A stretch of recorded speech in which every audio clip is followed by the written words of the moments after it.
Akkam godhuu qabdi. Dawallee naaf yaa'u. Haduutu qaba. Dhaggeeffattee jirtaa? Fardeen Isii isaa bikka san geesse isuma abdattee darbe. Mee maaltu isii achi geesse? Maaltu duumessa keessa ishee ofe? Hin beektu isiin akka wanta hundi ta'u. Keebbaati bishaan san keessa seenuu qabdi. Ibidda waan ta'urra. Gurbichaatu waan dhoondhee ajjeese waan maal jettee waan harkisu san. Cuubee. Xiyyaa. Taala qabdi haa.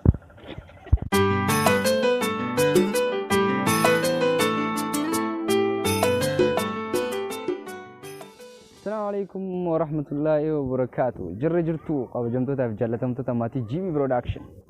Nageenyi Rabbii bakka jirtan maratti isin haadha qabu isiniin jecha. Warreen chaanala keenya faaree taatan chaanala keenya GB Production subscribe gootanii maatii keenya akka taatan kabajaadhaan isin afeerra. Ajaja osoo hin ta'in kuni afeerraadha.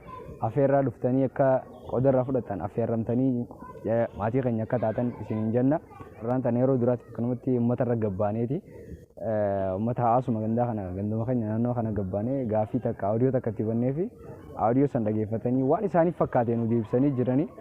Deebisaan sirriitis ni jirti. Meegaa walumaanuu mee hara viidiyoo adeemnu. Ammaan tana audio takkaan itti si bana.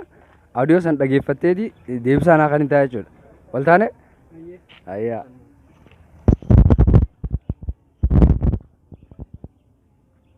Horimaa garaa qabdu tan dhala geesse takkaatu bakka itti dhaluuf mijaa qabdu osoo barbaaddu laga tokko cinaa geesse. Bakki sunis dhalliinsaa bakka itti tolutti yaadde.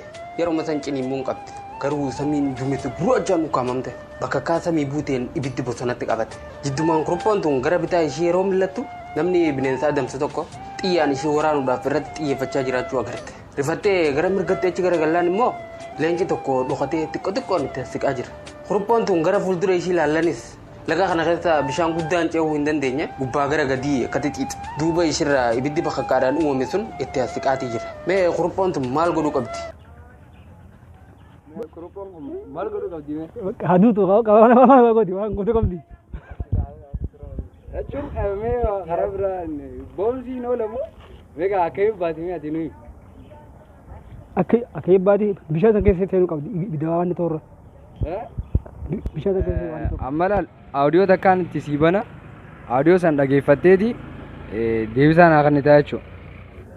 Jiddumaan kuruphoon tun gara bitaa ishee yeroo mil'attu namni bineensa adamsu tokko xiyyaan ishee waraanuudhaaf irratti xiyyeeffachaa jiraachuu agarte. Rifattee gara mirgattee achi garagallaan immoo leenci tokko dhokatee xiqqoon itti siqaa jira. Kuruphoon tun gara fuuldura ishee ilaallanis laga kana keessa bishaan guddaan ce'uu hin dandeenye gubbaa gara gadii akka xixiidha. Duuba ishirraa ibiddi bakakkaadhaan uumame sun itti siqaatii jira. Mee kuruphoon tun maal godhuu qabdi? Meegaa amma dhageeffattee jirta. Mee kuruphoon tun waan godhuu qabdu nuyi maal godhuu qabdi mee? Kuruphoon tun wanni isiin godhuu qabdu yeroo cimumurra jirtu sanii bakka hundaanuu itti dhufanii jiranii cimumurra jirti. Oggaa achi dibaatu leencaa itti dhufaami. Oggaa leencaa itti dhufu gaa isiin akka taatu qabdu gama kaan bishaanii gama hundaanuu diinaa eeggataami.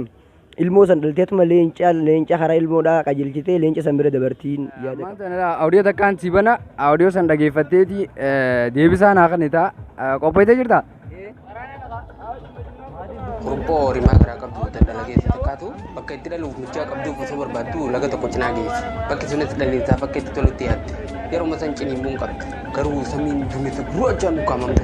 Bakka kaa samii buuteen ibiddi bosonatti qabate. Jiddumaan kuruphoon tun gara bitaa ishee yeroo mil'attu namni bineensa adamsu tokko xiyyaan ishee waraanuudhaaf irratti xiyyeeffachaa jiraachuu agarte. Rifattee gara mirgattee achi garagallaan immoo leenci tokko dhokatee xiqqoon itti siqaa jira. Kuruphoon tun gara fuuldura ishee ilaallanis laga kana keessa bishaan guddaan ce'uu hin dandeenye gubbaa gara gadii akka xixiidha. Duuba ishirraa ibiddi bakakkaadhaan uumame sun itti siqaatii jira. Mee kuruphoon tun maal godhuu qabdi? Ayyee mee dhageeffattee jirtaa? Fardeen ni jira. Kuruphoon tun mee maal godhuu qabdi jettee meeti? Kuruphoon moo? Maal godhuu qabdi? Taala qabdi haa. Jechuun boonsiin oolamu. Mee akkami baati jettee meeti? Mee akka yaada qajeeltiin? Akka isin itti baatu moo? Dhokottee baati waan. Dhokottee baati. Amma wanta audio takka ittiin si bana. Audio san dhageeffatteeti waan dhageeffattee waan na deebistu jira. Dhageeffattee na deebistaa jechuudha amma. Tan dhala geesse takkaatu bakka itti dhaluuf mijaa qabduuf osoo barbaaddu laga tokko cinaa geesse. Bakki sunis dhalliinsaa bakka itti tolutti yaadde. Yeroo san ciniimmuun qabdi. garuu samiin duumessa gurraachaan ukkaamamte bakka kaa samii buuteen ibiddi bosonatti qabate. Jiddumaan kuruphoon tun gara bitaa ishee yeroo mil'attu namni bineensa adamse tokko xiyyaan ishee waraanuudhaaf irratti xiyyeeffachaa jiraachuu agarte. Rifattee gara mirgatti achi garagallaan immoo leenci tokko dhokatee xiqqoon itti siqaa jira. Kuruphoon tun gara fuuldura ishee ilaallanis laga kana keessa bishaan guddaan ce'uu hin dandeenye gubbaa gara gadii akka xixiqqi. Duuba isheerraa ibiddi bakakkaadhaan uumame sun itti siqaatii jira. Mee kuruphoon tun maal godhuu qabdi? Ayyee mee amma dhageeffattee jirta mee maal godhuu qabdi jettee kuruphoon tun mee? Kuruphoon tun asiin galaanaatti dhufu jira, asiinis leencaa jira, asiinis nama adamsu dhufu jira mee idda teessurra chaansii mokorachuu haruma leencaa san deemuu qabdi hiyyaatti haruma leencaa san fiiguu qabdiin jaa. Rabbii jireettee haruma leencaa fiiguu. Ayyee mee audio takkattiin sii bana audio san dhageeffatteetuma waan si fakkaatu naa deebista. Akkam qophii? Qophii. Rimaa garaa qabdu tan dhalageesse takkaatu bakka itti dhaluuf mijaa qabduuf osoo barbaaddu laga tokko cinaa geesse. Bakki sunis dhaliinsaa bakka itti tolutti yaadde. Yeroo san ciniimmuun qabdi. Garuu samiin duumessa gurraachaan ukkaamamte bakka kaa samii buuteen ibiddi bosonatti qabate. Jiddumaan kuruphoon tun gara bitaa ishee yeroo mil'attu namni bineensa adamse tokko xiyyaan ishee waraanuudhaaf irratti xiyyeeffachaa jiraachuu agarte. Rifattee gara mirgatti achi garagallaan immoo leenci tokko dhokatee xiqqoon itti siqaa jira. Kuruphoon tun gara fuuldura ishee ilaallanis laga kana keessa bishaan guddaan ce'uu hin dandeenye gubbaa gara gadii akka xixiqqi. Duuba isheerraa ibiddi bakakkaadhaan uumame sun itti siqaatii jira. Mee kuruphoon tun maal godhuu qabdi? Ayyee dhageeffattee jirta mee waan si fakkaate nu deebisi gaamee waan si fakkaatu gaa. Gaaffiin ajaa'ibaati gin hedduu nama dinqisiisti. Wanni isin godhuu qabdu achuma jalaan bahuu qabdi. Eessa gaa bikki jalaan baatu sun laalla. Fuula duraan galaana dabaruu hin dandeessu. Cinaacha lamaan namaa fi leencaa jira. Mee isaan baatee bineensi hin tumne. Bineen woo bishaanitti darbitee haa baatu. Bishaaniin keessaa haa baatu. Audio takkatti sii baneetiin ammaan tana audio san dhageeffattee deebistuu jira. Waan si fakkaatee naa deebista jechuudha. Qophiidha? Qophii. Dhageeffadhu gurra isaa. Gurratti hin haddii qabda. Waan gurra isaanii waan hojjetu. Yeroo san ciniimmuun qabdi.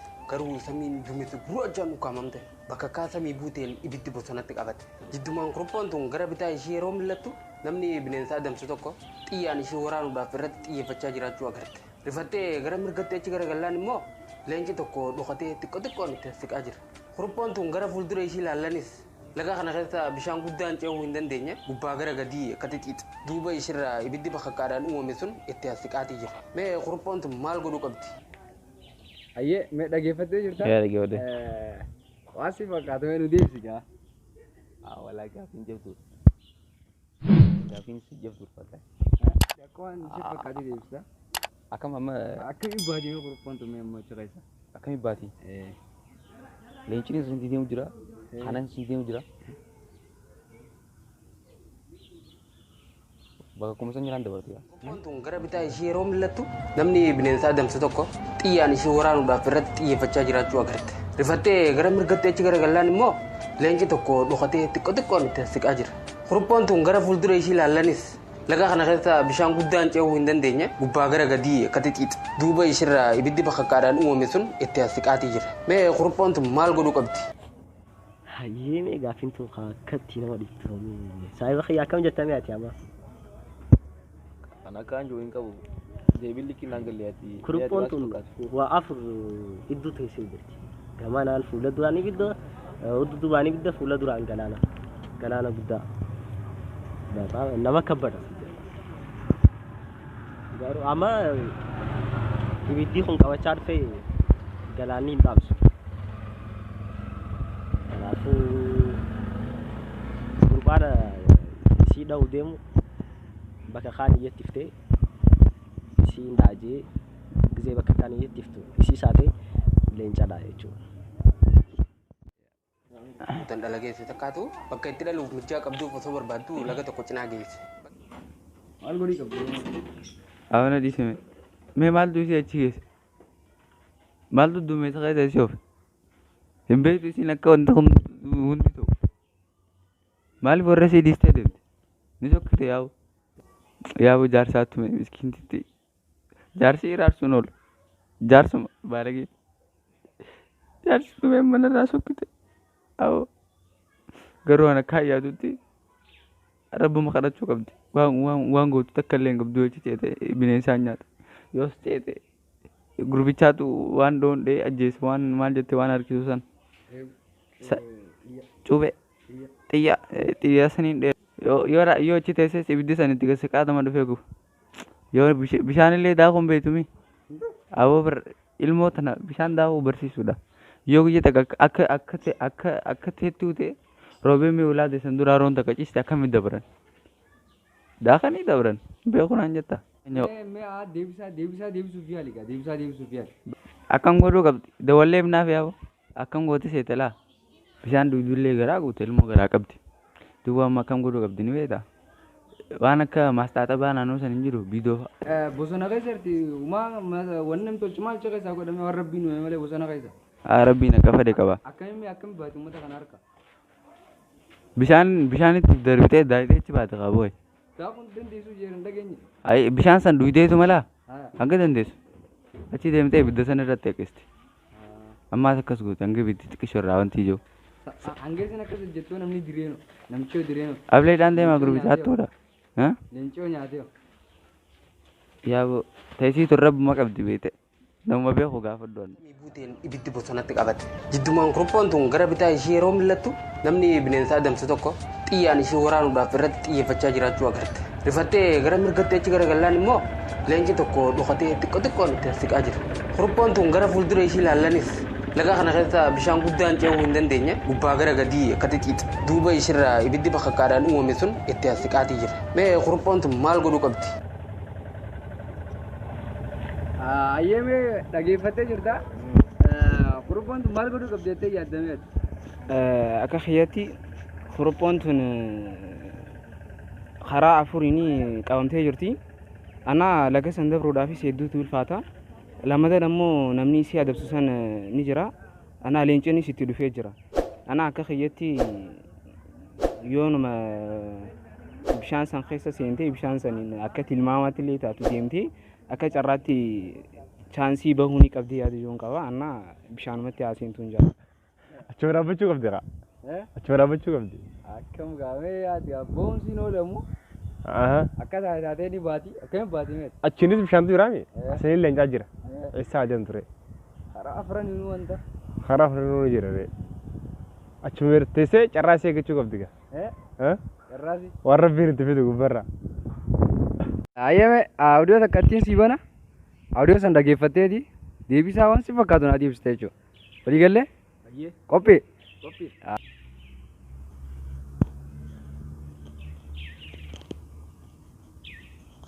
Kuruphoo rimaa garaa qabdu daldala geesse takkaatu bakka itti dhaluuf mucaa qabduuf osoo barbaaddu laga tokko cinaa geesse. Bakki sunis dhalliinsaa bakka itti tolutti yaatte. Yeroo san ciniinsuun qabdi. Garuu samiin duumessu bu'achaan ukkaamamte. Bakka kaa samii buuteen ibiddi bosonatti qabate. Jiddumaan kuruphoon tun gara bitaa ishee yeroo millattu namni bineensa adamsu tokko xiyyaan ishee waraanuudhaaf irratti xiyyeeffachaa jiraachuu agarte. Rifattee gara mirgatti achi garagallaan immoo leenci tokko dhokatee xiqqoon itti siqaa jira. Kuruphoon tun gara fuuldura ishee ilaallanis laga kana keessa bishaan guddaan ce'uu hin dandeenye gubbaa gara gadii akka xixiidha. Duuba ishirraa ibiddi bakakkaadhaan uumame sun itti siqaatii jira. Mee kuruphoon tun maal godhuu qabdi? Ayyeeme dhageeffattee jirta. Waan si fakkaatu naa deebisime. Ana akka aadaa hiyyaa rabbi abdatteetuma dhaluu qabdiin jedha. Akka aadaa hiyyaatti rabbi abdatteetuma dhaluu qabdiin jedhan. Rabbume? Inshallah rabbi nagaan hawaasu ayyaa. Isiu isaa bikka san geesse isuma abdattee dhaluu qabdi. Kuruphoon tun maata akka hin goone. Lubbuu haaraa fiduudhaa fi jireenya haaraa uumuudhaaf ciniinsuu ishii qofarratti xiyyeeffatte. Yeroo ciniinsuun ishii oowwitee silaa dhalaaf dhiyaattetti wanni biraa tokko uumama. Namichi adamsaa ture sun yeroo ishii waraanuudhaaf xiyya isaa harkisee itti gadi dhiisu billichiin bakakkaa iyyatti iftee kuruphoo isaati. Leenca dhokatee ishiitti gaadaa ture san morma waraanee ajjeese. Samiin duumessaan haguugamtee gungumaa turte sun rooba ishii gadhiifte. Ibiddi belbelee saffisaan deemaa ture sun dhaame. Kuruphoonis nagayaan ilmoo ishii dhalte. Obboleessoo yeroo rakkoon garaagaraa si marsitee tasgabbaa'ii kallattii hundaa'uu ifirraa milladhu. Gara itti rakkoo san keessaa baatu hubattu malee baaraydee rakkoo san irraa hamtuu keessa hin seenin. Gaafa kaayyoo cimtuu qabattee kaatee diinatu heddummaate. Rakkootu guddata. Ati ammoo rakkoo san irra guddaa ta'e. Tadadhabdee rabbii sirra guddatti dhiise.